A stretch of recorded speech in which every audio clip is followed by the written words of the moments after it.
ഞാനിനി പറയാൻ പോകുന്ന കാര്യങ്ങൾ കേൾക്കുമ്പോൾ ചിലപ്പോൾ നിങ്ങൾക്കിത് എന്നെക്കുറിച്ചാണല്ലോ എന്ന് തോന്നും. ഒന്ന് ആലോചിച്ച് നോക്കിയേ, വലിയ കൊതിയോടെ നിങ്ങൾ ലാസ്റ്റ് വാങ്ങിയ ആ ഒരു സാധനം ഏതാ? ചിലപ്പോൾ അതൊരു ഐഫോൺ ആവാം, ബ്രാൻഡഡ് ഷൂസ് ആവാം, അല്ലെങ്കിൽ മാസങ്ങളോളം അല്ലെങ്കിൽ കൊല്ലങ്ങളോളം പൈസ സേവ് ചെയ്ത് വെച്ച് വാങ്ങിയ ഒരു ബൈക്ക് ആവാം. പക്ഷെ ഒന്ന് ചോദിക്കട്ടെ, വാങ്ങിക്കഴിഞ്ഞ് 2 ദിവസം കഴിഞ്ഞപ്പോൾ ആ എക്സൈറ്റ്മെന്റ് എവിടെ പോയി? ഇപ്പോൾ അതൊക്കെ കാണുമ്പോൾ ഒരു പ്രത്യേകത തോന്നാറില്ലല്ലോ, അല്ലേ? ഇതുപോലെ നിങ്ങളുടെ ജീവിതത്തിൽ എത്ര തവണ ആവർത്തിച്ചിട്ടുണ്ടാകും? നമുക്ക് എത്ര കിട്ടിയാലും എവിടെ എത്തിയാലും എന്തൊരു തൃപ്തി വരാത്തത്? ഭയങ്കര സിമ്പിൾ എന്ന് തോന്നുമെങ്കിലും നമ്മളെല്ലാവരും പെട്ടുപോയ ഒരു വലിയ സൈക്കോളജിക്കൽ ട്രാപ്പ് ഇതിന്റെ പിന്നിലുണ്ട്. എന്താണ് ചതിക്കുഴി എന്നും അതിൽ നിന്ന് എങ്ങനെ പുറത്തു കിടക്കാം എന്നും അറിയണ്ടേ? വീഡിയോ അവസാനം വരെ കാണുക. സത്യം പറഞ്ഞുണ്ടല്ലോ, മനുഷ്യചരിത്രത്തിൽ ഇത്രയും സൗകര്യങ്ങളുള്ള ഒരു കാലം ഇത് മുന്നേ ഉണ്ടായിട്ടില്ല. വിശന്ന അപ്പം തന്നെ ഫുഡ് എത്തും, ബോറടിച്ച കയ്യിലാണെങ്കിൽ ഫോണും ഉണ്ട്.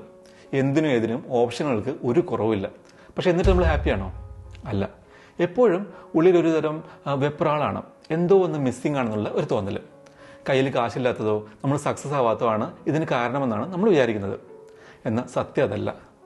നമ്മളെല്ലാവരും കണ്ണു മടച്ചു വിശ്വസിച്ചിരിക്കുന്ന ഒരു തെറ്റായ കാര്യമുണ്ട്, മോർ ഈസ് ആൾവേസ് ബെറ്റർ. അതായത് കൂടുന്തോറും സന്തോഷം കൂടുമെന്ന്. ഈ ഒരൊറ്റ ചിന്താഗതിയാണ് നമ്മൾ വെറുതെ ഇട്ട് ഓടിപ്പിച്ചുകൊണ്ടിരിക്കുന്നത്. നമ്മളെ കുടുക്കിയിട്ടിരിക്കുന്ന ആ ഒരു വിശ്വാസത്തെ നമുക്കൊന്ന് പൊളിച്ചടിക്കാലോ. സത്യം പറഞ്ഞാൽ ഈ എപ്പോഴും കൂടുതൽ വേണമെന്ന ചിന്ത നമ്മുടെ ഉള്ളിൽ പണ്ടേ സെറ്റായതാണ്. അതുകൊണ്ട് തന്നെ ഇതിൽ നമ്മളെ കുറ്റം പറയാനും പറ്റില്ല.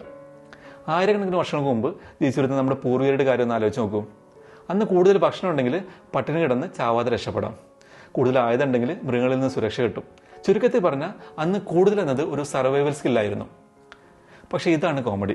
കാലം എത്ര മാറിയിട്ടും നമ്മുടെ തലച്ചോറ് ഇന്നും ആ പഴയ കേവ്മാൻ അല്ലെങ്കിൽ ഗുഹാമനുഷ്യന്റെ സ്റ്റൈലിലാണ് വർക്ക് ചെയ്യുന്നത്. പുതിയൊരു മോഡൽ ഫോണോ അല്ലെങ്കിൽ ലേറ്റസ്റ്റ് ഡ്രസ്സോ കാണുമ്പോൾ ബ്രെയിൻ അപ്പോൾ തന്നെ ഡോപ്പമിൻ റിലീസ് ചെയ്യും. പക്ഷെ ആ ഡോപ്പമിൻ എന്നാൽ സന്തോഷമാണോ? ഒരിക്കലും അല്ല. അതൊരു തരം വെപ്രാളാണ്. ആ സാധനം കയ്യിൽ കിട്ടുന്നവരെയുള്ള ഒരു പ്രതീക്ഷ. അതുകൊണ്ടാണ് ഒരു സാധനം വാങ്ങി 2 ദിവസം കഴിയുമ്പോൾ ആ ലഹരി അങ്ങോട്ട് തീരുന്നത്.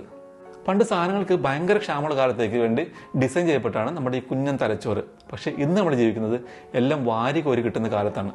ക്ഷാമം നേരിടാൻ റെഡിയായി വന്ന നമ്മുടെ ബ്രെയിന് ഈ സമൃദ്ധി കണ്ട് ആകെ കൺഫ്യൂഷനിലാണ്. ആ കൺഫ്യൂഷനാണ് നമ്മളെ കൊണ്ട് ആവശ്യമില്ലാത്തതൊക്കെ വാരി കൂട്ടിക്കുന്നത്.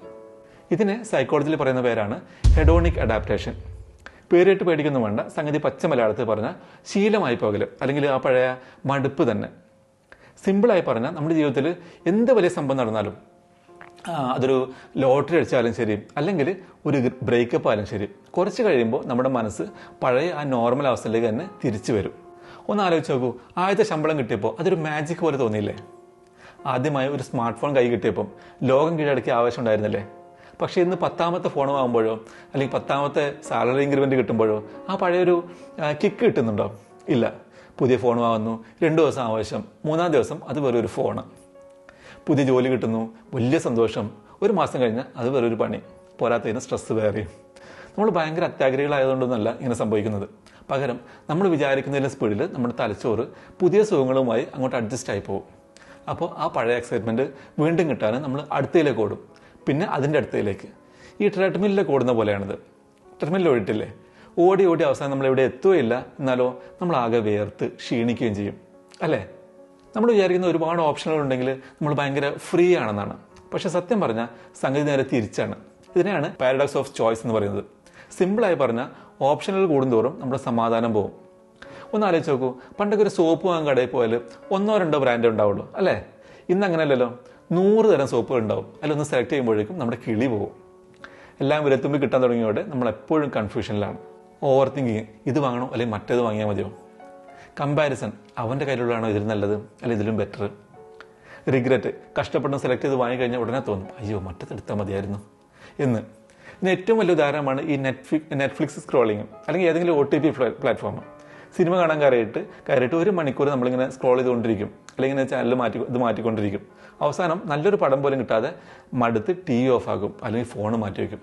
അതുപോലെ തന്നെയാണ് ഷോപ്പിങ്ങും. എത്ര വാങ്ങിയാലും ഒരു തൃപ്തി കിട്ടില്ല. സത്യത്തിൽ ഒരുപാട് ഓപ്ഷനുകൾ നമ്മളെ സന്തോഷിപ്പിക്കുകയല്ല, പകരം നമ്മളെ മെന്റലി തളർത്തുകയാണ് ചെയ്യുന്നത്. ഈ മെന്റൽ എക്സോഷൻ എന്ന് പറയും. ചുരുക്കി പറഞ്ഞാൽ ഓപ്ഷനുകൾ കൂടുന്തോറും നമ്മൾ കൂടുതൽ ഫ്രീ ആവുകയല്ല, മറിച്ച് കൺഫ്യൂഷൻ അടിച്ച് വട്ടാവുകയാണ് ചെയ്യുന്നത്. അനുഭവമല്ലേ? നമ്മൾ കേൾക്കുന്ന മിനിമലിസം എന്ന് പറഞ്ഞാൽ പലരുടെയും വിചാരം വീട് മൊത്തം തൂത്തുവാരി കാലിയാക്കിയിടുകയോ അല്ലെങ്കിൽ ഒന്നും വാങ്ങാതിരിക്കുകയോ ആണെന്നാണ്. പക്ഷെ സംഗതി അതല്ല. വെറും ഒരു വീട് വൃത്തിയാക്കലല്ല മിനിമലിസം, അതൊരു കിടുക്കൻ മെന്റൽ സ്ട്രാറ്റജിയാണ്. സിമ്പിളായി പറഞ്ഞാൽ നമ്മുടെ ശ്രദ്ധയും എനർജിയും സമാധാനവും വെറുതെ വേസ്റ്റ് ആവാതെ കാത്തു സൂക്ഷിക്കാൻ മിനിമലിസം നമ്മളെ ഹെൽപ്പ് ചെയ്യുന്നുണ്ട്. ഒന്ന് ആലോചിച്ച് നോക്കൂ, ചുറ്റുമുള്ള അനാവശ്യ ബഹളങ്ങളും വസ്തുക്കളും കുറയുമ്പോൾ നമ്മുടെ മനസ്സൊന്ന് ഫ്രീ ആവും. ഓപ്ഷനുകൾ കുറയുമ്പോൾ ടെൻഷൻ ഇല്ലാതെ തീരുമാനങ്ങൾ എടുക്കാൻ പറ്റും. എപ്പോഴും ലേറ്റസ്റ്റ് സാധനങ്ങൾക്ക് പുറകെ ഓടുന്നത് നിർത്തിയാൽ മാത്രമേ നമ്മുടെ കയ്യിലുള്ള കാര്യങ്ങൾ ശരിക്കും നമുക്ക് ആസ്വദിക്കാൻ സമയം കിട്ടും. ചുരുക്കി പറഞ്ഞാൽ മിനിമലിസം നിങ്ങളുടെ സന്തോഷം തല്ലിക്കെടുത്തുകയല്ല ചെയ്യുന്നത്, പകരം ഉള്ള സന്തോഷത്തെ ഡബിൾ ആക്കുകയാണ് ചെയ്യുന്നത്. ജീവിതത്തിലെ ആവശ്യമില്ലാത്ത ചപ്പുചവറുകൾ തൂത്തുവാരി പുറത്തിടുമ്പോൾ മാത്രമേ ശരിക്കുള്ള വിലപ്പെട്ട കാര്യങ്ങൾക്ക് നമ്മുടെ ലൈഫിൽ സ്പേസ് കിട്ടുകയുള്ളൂ. അപ്പോൾ ഈ അപ്ഗ്രേഡ് ഭ്രാന്ത് നിർത്തി നമ്മുടെ ലൈഫ് ഒന്ന് റീസെറ്റ് ചെയ്യാൻ എന്താണ് വഴി? തലച്ചോറിനെ ഒന്ന് പറഞ്ഞു പഠിപ്പിക്കാൻ ഈ 3 സ്റ്റെപ്സും ചെയ്തു നോക്കൂ. വാങ്ങുന്നതിന് മുന്നേ ഒരു ബ്രേക്ക് ഇടുക. എന്തെങ്കിലും സാധനം കണ്ട് കൊതി വന്നുമ്പോൾ അപ്പം തന്നെ ബൈനവ് അടിക്കാതെ ഒരാഴ്ച വെയിറ്റ് ചെയ്യുക. മിക്കവാറും ഒരാഴ്ച കഴിയുമ്പോൾ ആ പൂതി അങ്ങോട്ട് മാറും, അല്ലെ ആഗ്രഹം പോയി കിട്ടും. എന്നിട്ടത് വേണമെന്ന് തോന്നുന്നുണ്ടെങ്കിൽ മാത്രം അത് വാങ്ങുക. കയ്യിലുള്ളവരോട് ഒരു താങ്ക്സ് പറയുക. ഇത് വെറുതെ ഒരു പോസിറ്റിവിറ്റി ഡയലോഗ് അടിക്കുന്നതല്ല, മറിച്ച് ഇപ്പോൾ എൻ്റെ കയ്യിലുള്ളത് എനിക്ക് ധാരാളമാണ് എന്നൊരു ബോധം മനഃപൂർവ്വം ഉണ്ടാക്കിയെടുക്കലാണ്. ഈ ഒരു തിരിച്ചറിവുണ്ടെങ്കിൽ നമ്മൾ ഒരു പരസ്യത്തിനും പറ്റിക്കാൻ കഴിയില്ല. സാധനങ്ങളല്ല, അനുഭവങ്ങൾ വാങ്ങുക.